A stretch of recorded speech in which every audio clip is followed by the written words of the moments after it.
위기를 경험하지 않은 인생은 한 사람도 없습니다.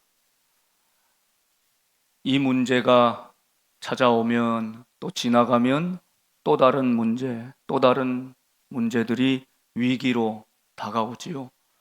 가정도 그렇고 여러분이 경영하는 일이나 사업도 그렇습니다. 교회도 그렇고 이 나라와 민족의 역사를 생각해도 그렇습니다. 마치 위기는 파도처럼 밀려옵니다. 어떤 날은 파도가 고요한 것 같지만 잔잔하게 파도가 치고 있고, 어떤 날은 아주 성난 파도, 집채같이 삼킬 듯이 파도가 몰려오기도 하지 않습니까? 그래서 이 위기를 뜻하는 헬라 본래 말의 뜻은 갈림길이라고 하는 뜻입니다. 그리고 중요한 선택이라는 의미도 있습니다. 이 갈림길, 위기 앞에서 이 길을 선택할 때 살고 다른 길을 선택할 때 죽을 수 있다. 이 길을 선택하면 앞으로 나아갈 수도 있고 이 길을 선택하면 뒤로 물러갈 수도 있다는 뜻입니다. 여러분, 위기 없는 인생과 공동체가 없다고 할 때 이 위기를, 이 갈림길 앞에서 우리는 과연 어떤 선택으로 그 위기를, 그 파도를 넘어서 더 앞으로, 더 멀리 전진하는 인생이 될 것인가? 우리 교회가 될 것인가? 오늘 말씀 속에 그 해답을 찾아보기를 바랍니다. 1절 말씀은 그때에 제자가 더 많아졌다 말씀합니다. 그때가 언제입니까? 바로 여러분 사도행전 5장 말씀을 기억해 보면 아나니아와 삽비라의 사건이 있었지요. 큰 위기가 초대교회에 다가온 것입니다. 그런데 이 위기를 성령의 은혜 가운데 잘 극복하고 넘어갔더니 믿는 사람들이 더 많아졌고 표적과 기사들이 나타나기 시작합니다. 여러분, 얼마나 사도들의 능력이 대단했으면 혹 사람들을 데리고 가서 병든 자, 그림자라도, 사도들의 그림자라도 지나가면 그 병이 날까 하고 사람들이 몰려들었다고 말하지 않습니까? 위기 다음에 그것을 극복했을 때 더 단단한 믿음으로 나아가게 하셨다는 것입니다. 그런데 조금 있다가 이 사람들이 몰려드니 유대의 제사장들, 사두개인들, 사내들인 공회가 다 몰려들어서 이 사도들을 잡아다가 감금시킵니다. 또 위기가 찾아온 것이죠. 파도처럼 또 위기가 찾아온 것입니다. 그러나 하나님이 그들을 풀어주시고 공개적으로 성전에서 말씀을 가르치기 시작합니다. 이 대제사장의 무리들이 저들을 불러서 어찌 예수의 이름으로 복음 전하는 것을 금하였는데 너희는 이렇게 하였느냐 신문을 하지 않습니까? 그렇게 채찍질하여 거의 죽게 되었습니다. 그리고 다시는 예수님 이름으로 전하지 마라, 다시 엄금하고 풀어주지 않습니까?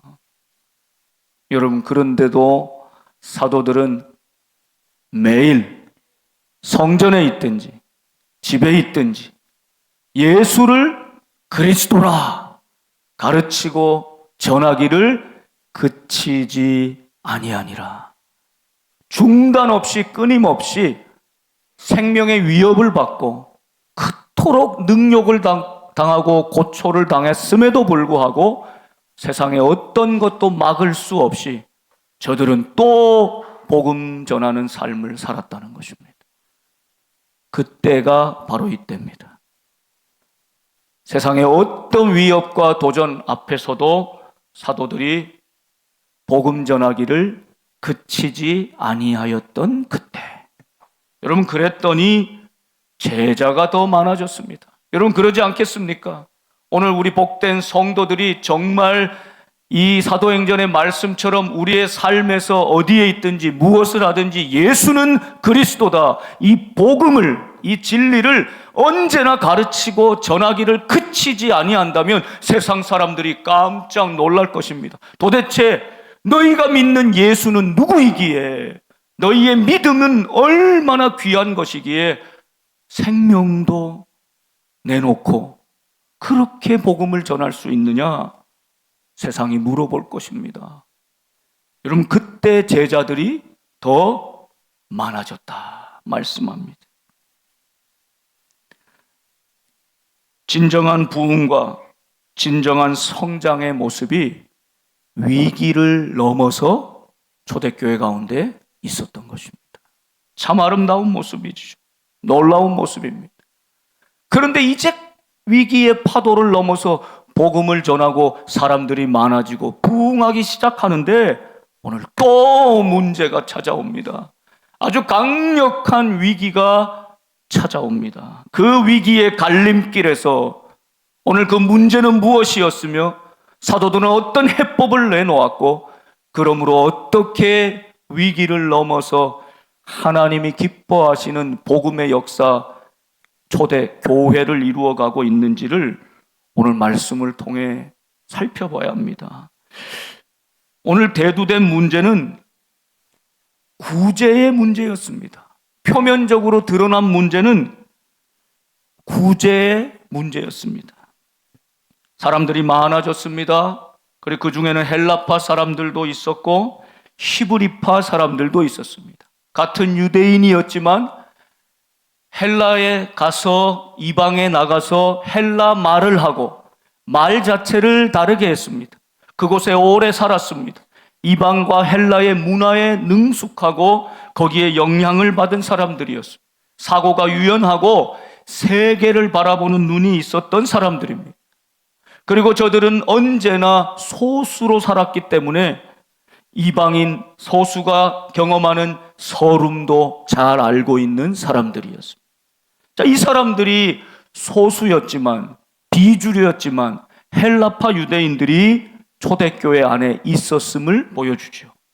그런데 문제는 이제 사람들이 많아져서 저들에게 구제를 하는데 헬라파 과부들에게 매일의 구제에서 제외되는 것을 목격한 것입니다. 그래서 이 문제로 대다수 주류를 차지하고 있었던 히브리파 사람들을 대하여 원망하였다. 이것이 지금 문제입니다. 여러분, 사람들이 많아지니까 섬기고 보살피고 구제해야 될 사람들도 많아졌던 것이죠.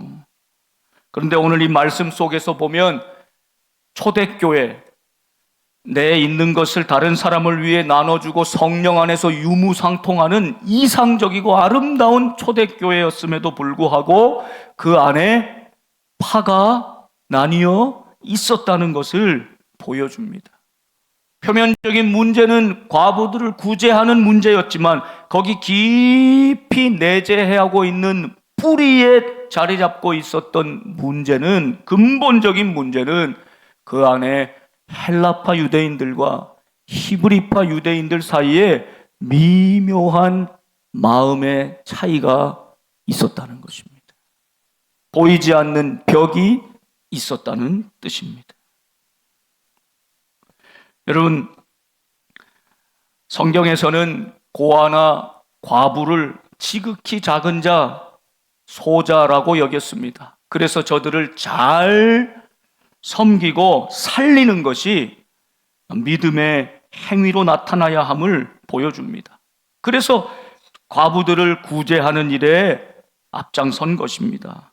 그런데 이 일로 말미암아 서로 마음의 벽이 확인되고 있는 것이죠.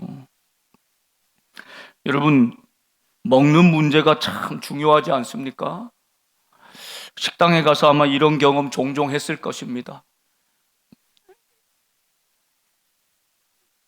음식을 기다리고 있는데 우리 테이블이 먼저 주문했는데 저쪽 테이블에 먼저 갖다 주는 거예요.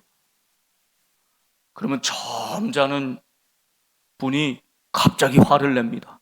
아이, 우리가 먼저 시켰는데 왜 저기 갖다 주냐.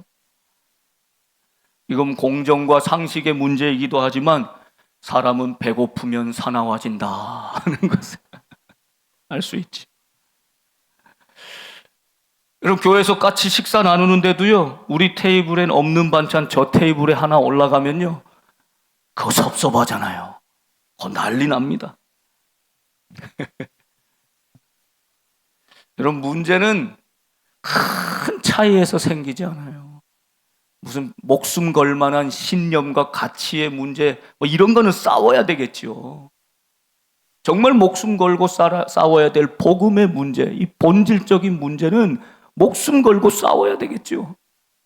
그런데 사실 대부분 싸우는 많은 문제는 아주 작은 것, 아무것도 아닌 것 가지고 그 마음의 감정에 골이 생기고 상처가 생기고, 문제는 여기서 그치지 않고 지금까지 참아왔고 쌓여왔던 감정이 폭발하면서 내 편, 네 편을 나누고 서로 작은 문제를 크게 부풀려서 서로 편을 나누고 싸우게 되는 것이, 이게 문제입니다.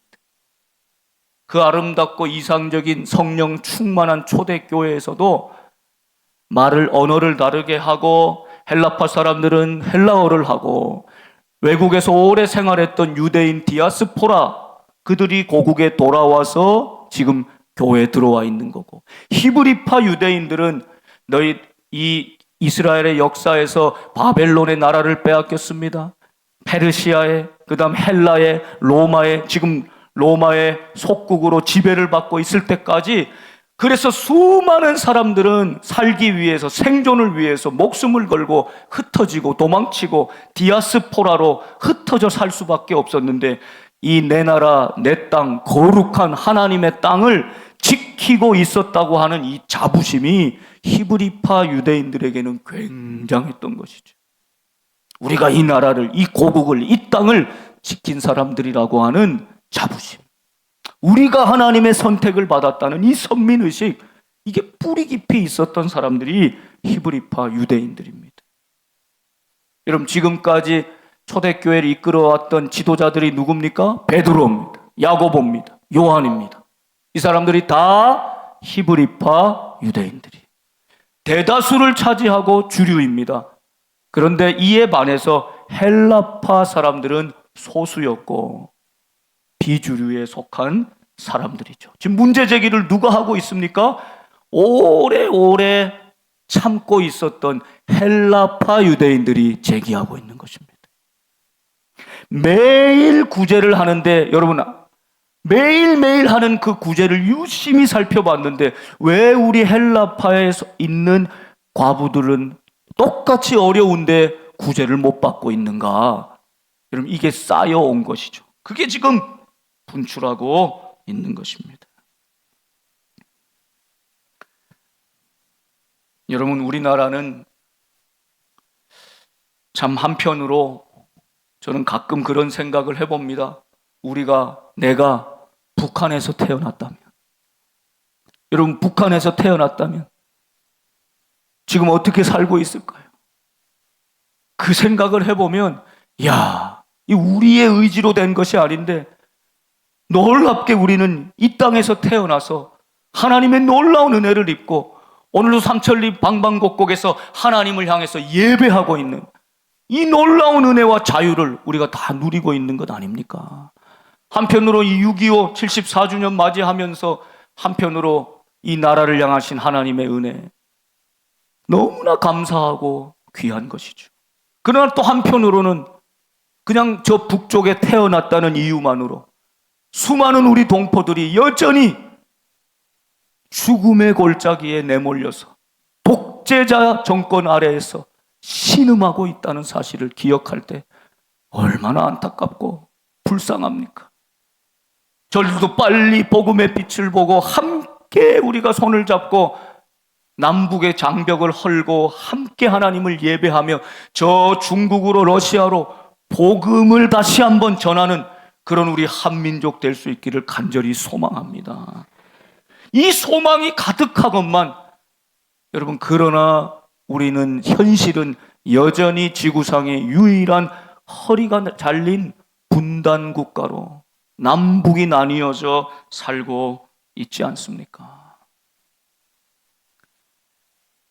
초대교회 유대인들만 헬라파, 히브리파가 있었던 게 아니라 우리나라도 그래서 파를 좋아하는 것 같아요.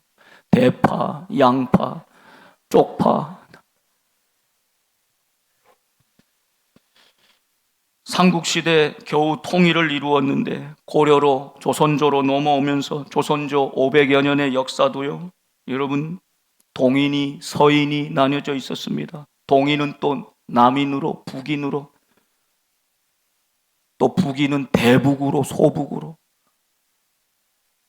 갈갈이 조금만 다르면 나눠지고 서인은 나중에 또 노론으로, 소론으로, 얼마나 국론을 낭비하고 힘을 분산시켜서 낭비하고 있습니까? 그러는 와중에 외세의 침입이 있습니다.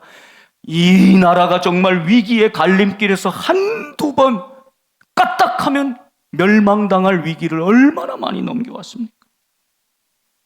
제가 요즘 김건우 씨가 쓴 대한민국의 설계자들이라고 하는 책을 읽고 있는데, 거기에도 보면 일제 치하에 독립운동을 펼치는 목적이 하나예요. 우리나라의 독립, 그리고 자유를 가지고 근대화를 앞장섰던 사람들이 사실은 대부분 기독교인이었습니다. 신앙인이었습니다. 나라를 지극히 사랑하는 애국주의자들이었습니다. 이 뿌리 위에 우리나라가 설계되었다. 이건 참 귀하고 아름다운 일이, 믿음의 뿌리 위에 세워진 것입니다. 복음의 빛이 비춰져서 이 나라가 변화될 때, 여러분, 교회가 곳곳에 세워지고 이 나라를 정말 등불처럼 기둥처럼 세워온 것이죠. 그런데 일제 치하에 있을 때도 이 독립운동을 벌이는 우파 민족주의 지식인들 사이에서도 여전히 파벌이 나눠져서 대립하고 갈등하고 싸우고 있었다. 안창호 선생님을 중심으로 하는 서북파, 이 평안도 출신의 사람들, 여기는요 2조 500년 동안 많은 정치적 박대와 모욕을, 차별을 당했던 땅입니다. 마치 예수님 당시의 갈릴리와 같은 땅이었습니다. 그래서 이 서북 지역의 사람들은 기호인들, 경기 충청 지역의 지배계층을 이루었던 이 사람들을 향한 반감을 가지고 있었다는 것입니다. 이승만, 후에 대통령이 된 이승만을 중심으로 하는 기호파와 이 서북파가 사사건건 대립을 하고 있었다. 윤치호 선생님의 일기에 보면 1931년에 이런 글도 적혀 있다는 것입니다. 이 두 파벌이 일제 치하인데 31년인데 서울에서 적대적인 양상을 날마다 연출하고 있다. 서북파의 지도자인 안창호는 먼저 기호 사람들을 제거하고 난 후에 독립해야 한다. 믿기기 어려울 이야기도 실제로 남겼다는 것입니다. 그 이후에 하나님 은혜로 독립은 하였지만 몇 년이 흐르지 않아서 이 파벌의 뿌리들, 남과 북이 나뉘어집니다. 어떻게 얻은 자유인데 남과 북이 나뉘어지고 맙니다. 미국과 소련을 대리해서 동족상잔의 비극을 스스로 펼치고 맙니다. 그리고 이 아픔은 74년이 지난 지금까지도 여전히 남아있는 것 아닙니까?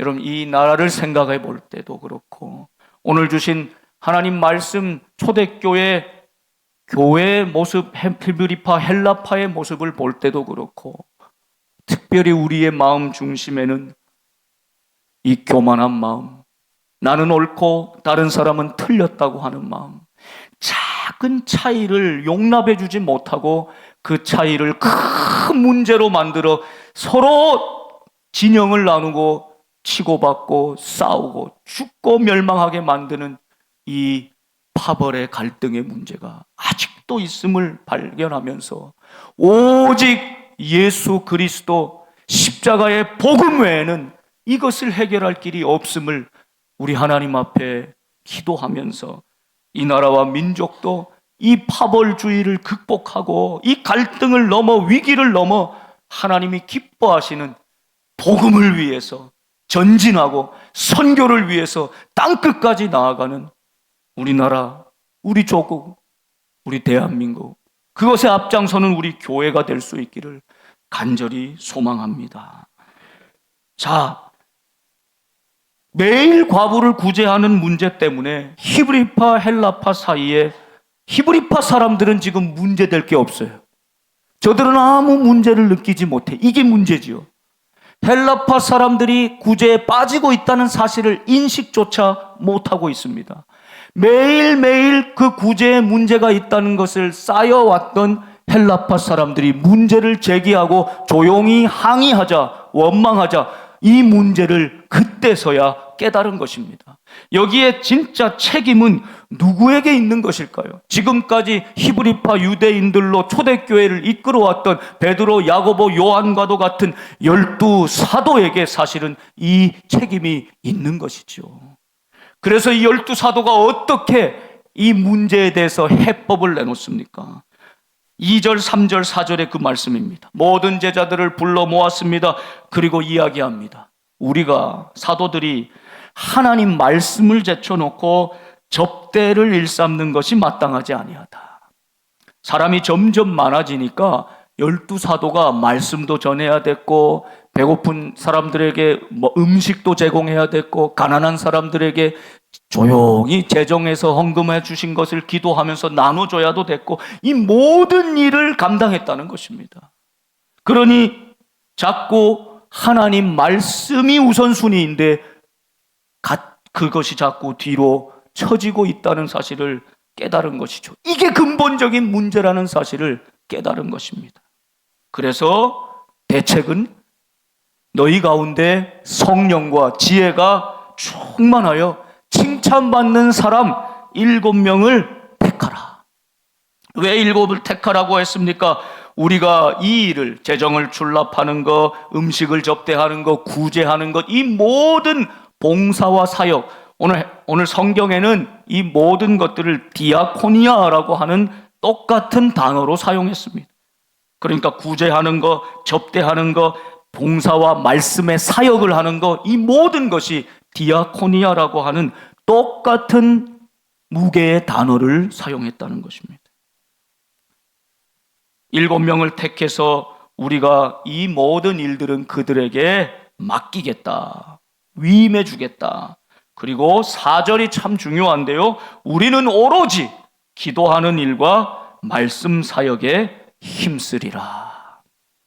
기도하는 일, 말씀으로 섬기고 봉사하는 그 일에 집중하고 우선순위를 두고 힘쓰겠다고 결정한 것입니다.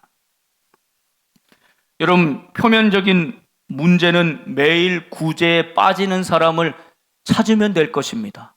또 별 문제 아닌데 문제 삼는다고 헬라파 사람들을 원망하거나 추궁할 수도 있습니다. 그러지 않습니까? 훨씬 더 많은 히브리파 사람들, 사도의 권위를 갖고 있는 저들이 오히려 원망하고 불평하는 헬라파 사람들을 잠잠하게 했을 수도 있습니다. 책임을 그들에게 돌렸을 수도 있습니다. 그리고 현실적이고 구체적인 방법으로, 인간적인 계산으로 이 문제를 해결할 수도 있었을 것입니다. 그런데 사도들은 그렇게 하지 않았습니다. 여러분 인생의 위기가 찾아올 때도, 갈림길 앞에 설 때, 교회의 위기가 찾아와 갈림길 앞에 설 때에도 반드시 여기에 해답이 있음을 기억해야 합니다. 사도들은 기도하는 일과 말씀에 섬기고 봉사하는 그 일에 집중하여 힘썼다는 것입니다. 저도 어떤 문제가, 큰 위기가 다가올 때 다른 어떤 것으로도, 아무리 인간적으로도 생각해도 해답을 찾을 수 없을 때 기도하는 것밖에 없어요. 하나님 앞에 엎드리는 것밖에 없어요. 인간적으로, 다른 지식적으로, 경험적으로 푸는 것이 아니라 하나님 앞에 엎드려 기도하는 것, 여러분, 이것만이 궁극적인 해답이 되는 줄 믿습니다. 근본적인 문제를 해결하는 방법은 하나님 앞에 엎드려 기도하는 것입니다. 그리고 말씀에 해답을 얻는 것이죠. 사도들이 그렇게 했다는 것입니다. 그럼 이것이 놀라운 위기를 넘어가는 놀라운 지혜요 방법이 되었던 것입니다.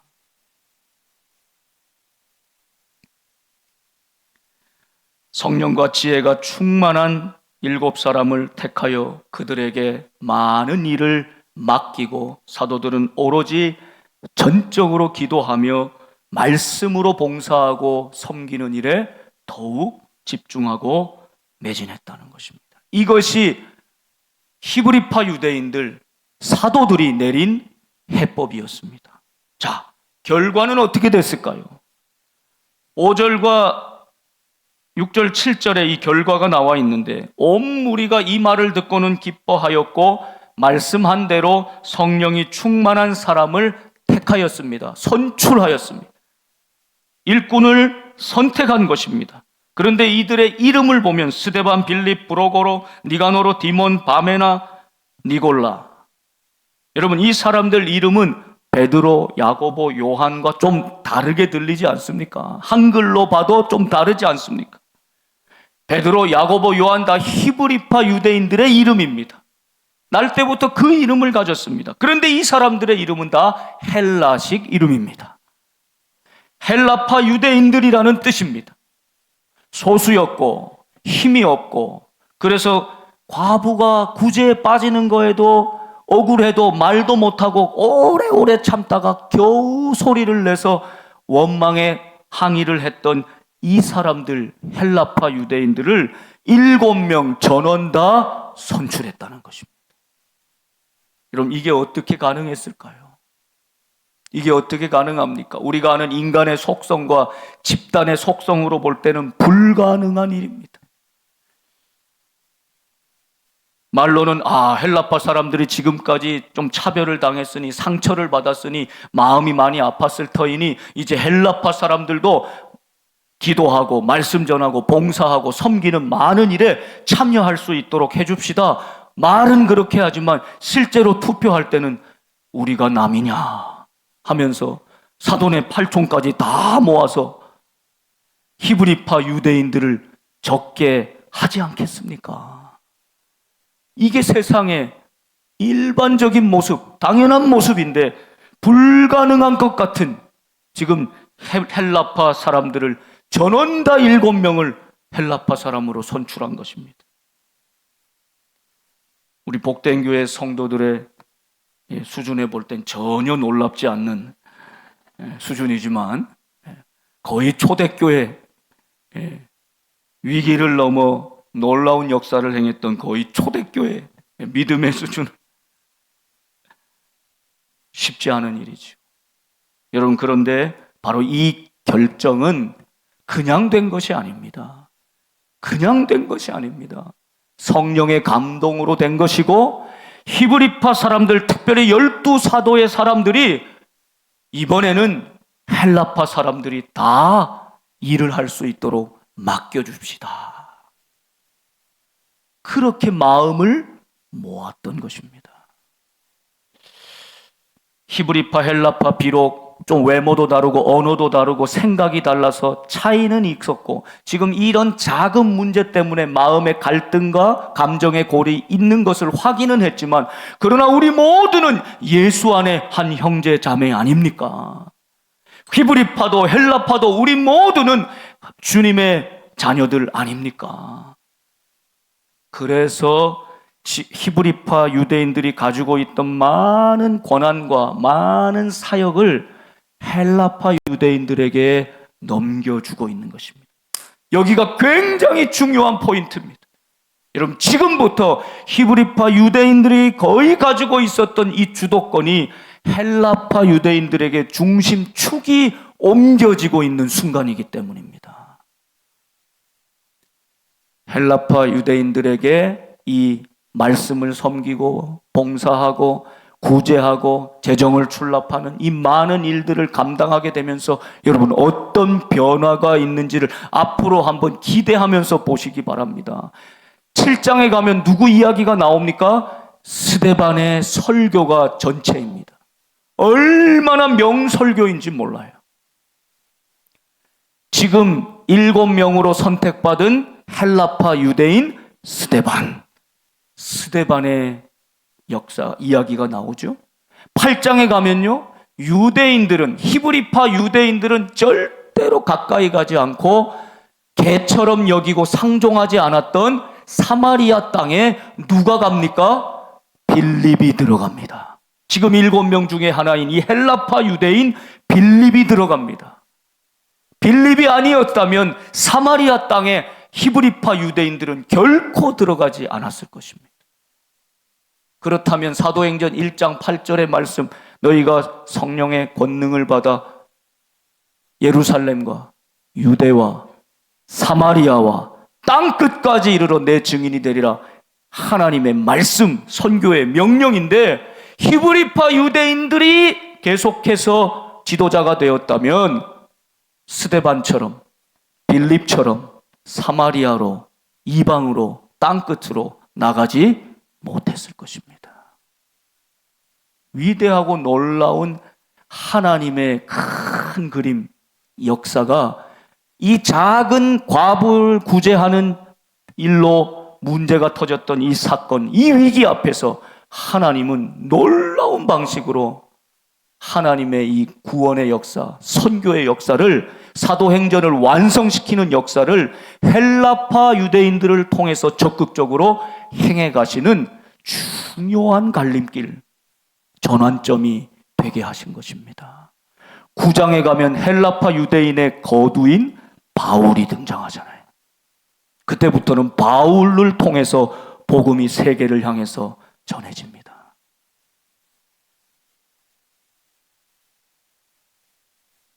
더 놀라운 사실은 7절 말씀이에요. 하나님의 말씀이 점점 왕성하여.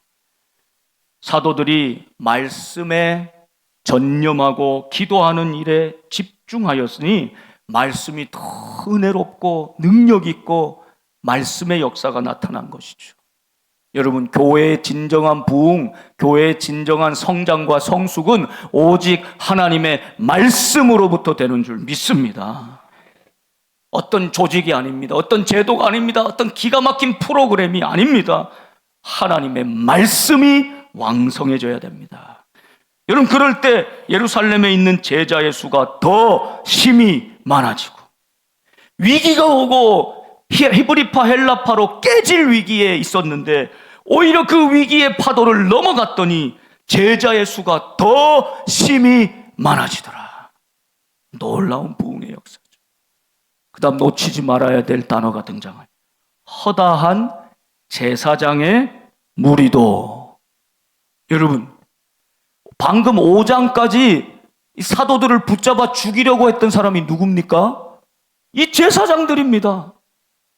그 당시 문헌에 따르면 제사장들이, 예루살렘에 사는 제사장들만 8,000명이 넘는 사람들이 있었다는 거예요. 엄청난 수였고 엄청난 권력이고 엄청난 힘을 행사하는 집단입니다.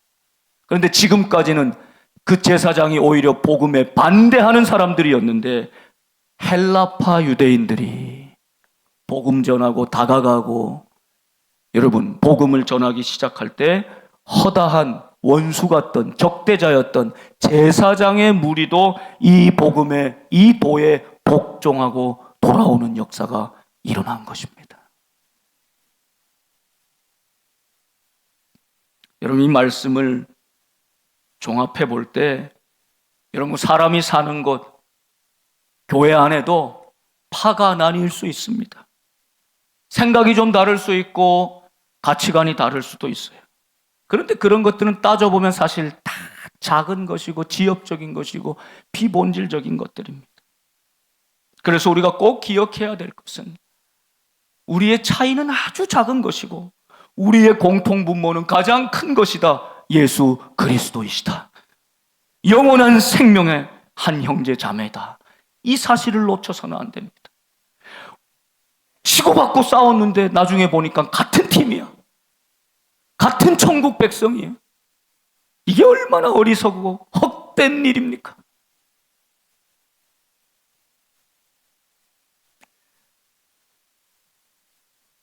헬라파가 이제 놀라운 구원의 역사를 이루어 가는데 오늘 히브리파의 결단도 대단한 것이죠. 히브리파 유대인들, 특별히 사도들이 우리가 미처 살피지 못해서 헬라파 사람들 구제가 빠졌구나를 인정합니다. 자각합니다. 실수를 통감하고 우리도 편협했구나라는 사실을 깨닫습니다. 그러고는 헬라파 과부들 사정을 잘 몰랐구나, 이걸 철저히 통감하고 분명한 근본적인 대책을 마련하는 것이죠. 그리고 헬라파 사람들로 다 그 디아코니아 섬김과 봉사의 일을 하도록 밀어준 것입니다. 배려한 것입니다. 세워준 것입니다. 자신들의 힘을 빼고 헬라파 사람들에게 힘을 실어주고 배려한 것입니다. 위임하고 맡겨준 것입니다. 이것이 얼마나 놀라운 은혜인지 몰라요. 여러분, 축구 경기를 보면 여러분, 결국 축구 경기는 승리는 골을 넣어야지 이기지 않습니까? 그 골이 하이라이트입니다. 골을 넣는 사람이 주목을 받습니다. 그런데 이 골은 그냥 혼자 넣을 수 있는 게 아니죠. 수비도 잘해야 되고 중간에 허리도 잘해야 되고 특별히 패스를, 어시스트를 잘해줘야 됩니다. 그래서 골을 넣는 결정적인 패스를 어시스트라고 부르지 않습니까? 잘 도와주는 것입니다. 골은 혼자서 넣을 수 있는 게 아닙니다. 승리는 혼자서 이룰 수 있는 게 아닙니다. 우리 손흥민 선수는 대단한 것이 세계 최고의 무대에서 뛰고 있지요. 그런데 여기 보면 10 클럽이라는 게 있어요. 한 시즌에 골을 10골 이상 넣고 패스, 어시스트도 10개 이상 하면 이게 10 클럽에 가입되는 거예요. 그런데 손흥민 선수는 지금 영국에 가서 9시즌을 뛰었는데 그 3분의 1인 3번이나 10을 기록했어요. 이게 대단한 거예요. 한번 놀래보세요. 대단한 거예요. 평생에 한 번 하기도 어려운 거예요. 골만 10골 넣기도 어렵고 어시스트만 10개 한 것도 어려워요. 근데 이거를 한 시즌에 골도 10골 넣고 패스, 어시스트도 10개 이상 한다고, 이걸 3시즌이나 했다고요. 우와. 대단한 거예요. 자랑할 만한 거예요. 지금까지는 히브리파가 골을 넣는 사람이었습니다. 헬라파는 숨죽이며 잘 드러나지도 않고 돕는 자리에 있었습니다. 그런데 이제부터는 이 사건으로, 이 갈림길의 위기에서 히브리파가 헬라파를 추궁하고 뭘 그런 것 갖고 원망에 찍어 누른 것이 아니라 오히려 헬라파를 세워줍니다. 이제 우리가 도와줄게, 우리가 어시스트 해줄게, 네가 골 넣어라. 이러고 나서 사도행전의 역사가 드라마틱하게 변화되는 것입니다. 히브리파 사람들만 붙잡고 있었다면 절대로 온 유대까지는 가지만 사마리아로 땅끝으로 나가지 못했을 선교의 역사, 복음의 역사가 이 놀라운 오늘 위기의 사건을 하나로 결집하여서 넘어갈 때에 히브리파는 양보하고 배려하고 헬라파가 힘을 얻고 힘껏 복음을 전할 때 저들의 장점을 살려서 저들의 놀라운 하나님의 은혜 가운데 복음의 전진을 이루게 된 것이죠. 우리 복된 교회에 히브리파, 헬라파가 있습니까? 혹시라도 여러분 마음에 그런 보이지 않는 장벽이 있습니까?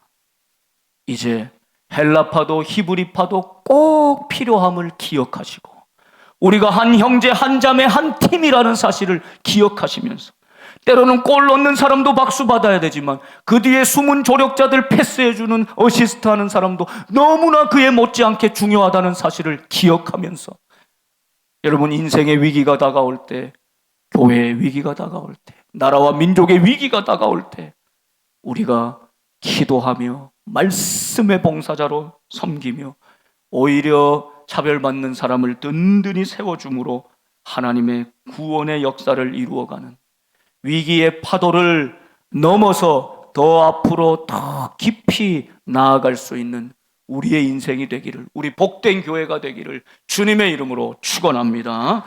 기도하겠습니다.